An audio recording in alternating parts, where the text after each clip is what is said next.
नमस्कार मंडळी, श्री स्वामी समर्थ, जय जय स्वामी समर्थ, जय गजानन. मी अर्चना स्वागत करते आहे तुमचं आपल्या नमो संभवामी या चॅनलमध्ये.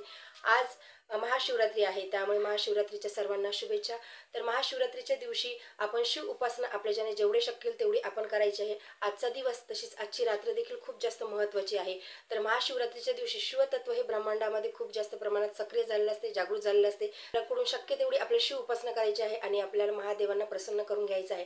त्यामुळे मी तुम्हाला एक उपाय सांगणार आहे.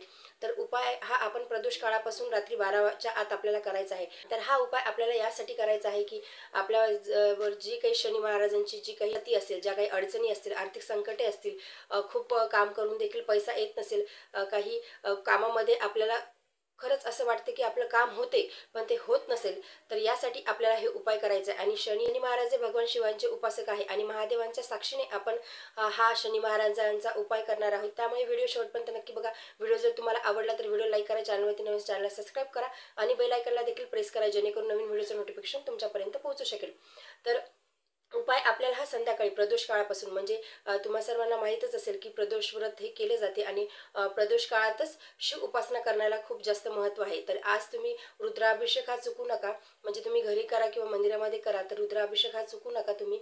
आणि शनी आणि उपासना ही प्रदोष काळामध्येच करण्याला महत्त्व आहे. तर आजच्या दिवशी म्हणजे भगवान शंकरांनी सांगितलंच आहे, स्वतः सांगितलं आहे की जो महाशिवरात्रीच्या दिवशी जागरण करेल त्याला सर्व त्याच्या इच्छा पूर्ण होतील आणि महादेवांची कृपादृष्टी ही त्या व्यक्तीवरती राहील. त्यामुळे आपल्याला रात्री प्रदोष काळापासून म्हणजे संध्याकाळी 6च्या नंतर 12 वाजेच्या आत हा उपाय करायचा. तर उपाय तुम्हाला काय करायचा आहे, म्हणजे आपलं जे कणिक असते, जे पीठ असते, त्याचा आपल्याला दिवा बनवायचा आहे. तुम्ही दिवा बनवताना त्यामध्ये काहीच टाकायचं नाही, म्हणजे त्यामध्ये तुम्ही हळद टाकायची नाही, मीठ टाकायचे नाही आणि तुम्हाला तो दिवा बनवायचा आहे. आणि तो दिवा थोडा मोठा बनवायचा, म्हणजे आपण कणकेचा दिवा बनवतो त्यापेक्षा थोडा मोठा तुम्हाला तो दिवा बनवायचा. त्याच्यासोबत 2 ते लांब रेषेमध्ये आपण ते मुडगोळे बनवतो तसे बनवायचे आहेत. आणि तो दिवा आणि त्या 2 लांब मुडगोळे असे ते करायचे आहेत आपल्याला. आणि दिवा हा नेहमीपेक्षा आपल्याला मोठा बनवायचा आहे. तर त्यामध्ये तुम्ही तिळाचं तेल टाकू शकता. तुमच्याकडे तिळाचं तेल जर नसेल तर साधं तेल तुम्ही जे दिव्यामध्ये वापरता ते टाकायचं आहे आणि त्याच्यामध्ये काळे तीळ टाकायचे आहे. आणि त्याला 2 वाती बनवायची आहे, म्हणजे फुलवात बनवायची नाही, जी सरळ आपली नॉर्मल वात असते ती आपल्याला बनवायची आहे. आणि त्या 2 वातीची 1 वात बनवायची आहे आणि त्याचा दिवा आपल्याला प्रज्वलित करायचा आहे. तर रात्री तुम्ही 6 वाजता करा, 7 वाजता करा, 8 वाजता करा, 9 वाजता करा, 10, 11 वाजता, कितीही वाजता तुम्ही 12च्या आत तुम्हाला ते करायचं आहे. आणि 12च्या आत तो तुम्ही दिवा लावला तर तेव्हा तुम्ही दिवा हा देवघरामध्येच लावायचा आहे, मंदिरामध्ये जाऊन करायचा नाही, हा घरीच आपल्याला उपाय करायचा आहे. तर दिवा तुम्ही किती वाजता लावला तर 12च्या आत आपल्याला लावायचा आहे. आणि दिवा लावल्याच्या नंतर तुम्ही 5 मिनिटं 10 मिनिटं तुमच्याच्याने शक्य तेवढी तुम्ही शिव उपासना करायची आहे. तुम्ही शिव उपासनेमध्ये शिवस्तोत्र वाचू शकता, शिव पंचाक्षरी मंत्र तुम्ही वाचू शकता, शिवस्तोत्र वाचू शकता, शिव चालिसा वाचू शकता, महामृत्युंजय मंत्राचा तुम्ही जप करू शकता. तुमच्याच्याने शक्य तेवढं 21 वेळेस, 11 वेळेस, 108 वेळेस एक माळ तुम्ही घेऊ शकता. ओम नमः शिवाय मंत्राचा देखील तुम्ही 108 वेळा तुम्ही उच्चार करू शकता, जप करू शकता, एक माळ तुम्ही घेऊ शकता.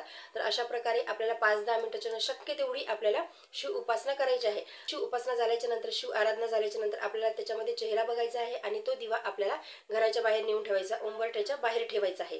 म्हणजे तुम्ही जर का फ्लॅटमध्ये राहत असाल तरी सुद्धा नेऊन ठेवायचा आहे घराच्या बाहेर. आणि तुम्ही जर का तुमचं घर असेल, खालचं घर असेल, तरी सुद्धा तुम्हाला तो घराच्या बाहेर नेऊन ठेवायचा आहे. तर घराच्या बाहेर तो आपल्याला उजव्या साईडने ठेवायचा आहे, म्हणजे आपण जेव्हा एंट्री करतो घरामध्ये ती उजवी साईड जी आपली येते तिथे आपल्याला तो दिवा ठेवायचा आहे. म्हणजे डाव्या साईडनं तो दिवा ठेवायचा नाही, उजवी साईड जी एंट्री साईड असते आपली, म्हणजे घराच्या बाहेर जाताना आपली ती डावी साईड असेल आणि घराच्या आत येताना आपली ती उजवी साईड असेल. ज्यांनी पशुपतीनाथ व्रत केलं असेल त्यांना माहिती असेल की दिवा हा उजव्या साईडलाच आपल्या घराच्या बाहेर ठेवला जातो. तर अशा प्रकारे आपल्याला तो घराच्या बाहेर ठेवायचा आहे. आणि तो दिवा विझणार नाही याची काळजी घ्यायची आहे.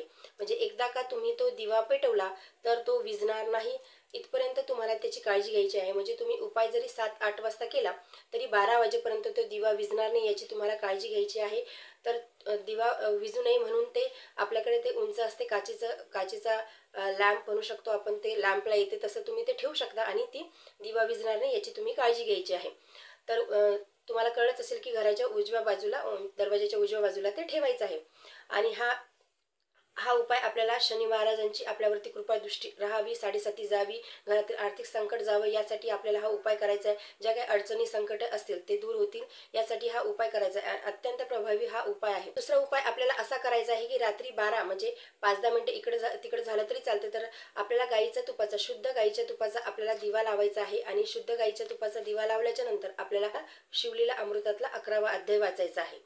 तर शिवलीला अमृतातला 11वा अध्यायच का, तर शिवलीला अमृतातला 11वा अध्याय हा इतका महत्त्वाचा आहे. हा मेरुमणी आहे शिवलीला अमृताचा. तर शिवलीला अमृताचा 11वा अध्याय जरी आपण वाचला तरी आपल्याला संपूर्ण शिवलीला अमृताचं पारायण केल्याचं पुण्य लाभते. त्यामुळे तुम्ही ज्यांनी सकाळी वाचला असेल, दिवसभरात वाचून झाला असेल, त्यांनी परत जरी वाचला तरी काही प्रॉब्लेम नाही. अशा प्रकारे तुम्हाला ज्यांनी सकाळी वाचला असेल, दुपारी वाचला असेल, तरी त्यांनी परत जरी वाचला तरी काही हरकत नाही. त्याचं तुम्हाला तेवढं खूप जास्त म्हणजे त्याचं पुण्यच मिळणार आहे. तर तुम्ही रात्री 12 वाजता 5-10 मिनिटं इकडे तिकडे झाले तरी चालतात. तुम्ही शिवलीला अमृतातला 11वा अध्याय वाचून घ्यायचा आहे. आणि तुमच्याच्याने शक्य तेवढी म्हणजे तुम्ही जागरण करू शकत असाल, म्हणजे मी तर जागणार आहे रात्री 12 वाजेपर्यंत, मी शिव उपासना करणारच आहे. तर तुम्ही देखील रात्री 12पर्यंत तुम्ही जागा. त्याच्यापेक्षा जास्त शक्य होणार नाही तर रात्री ॲटलिस्ट 12पर्यंत तरी जागा आणि शिव उपासना तुमच्याच्याने जेवढी काही शक्य होते तेवढी शिव उपासना तुम्ही या दिवशी करा.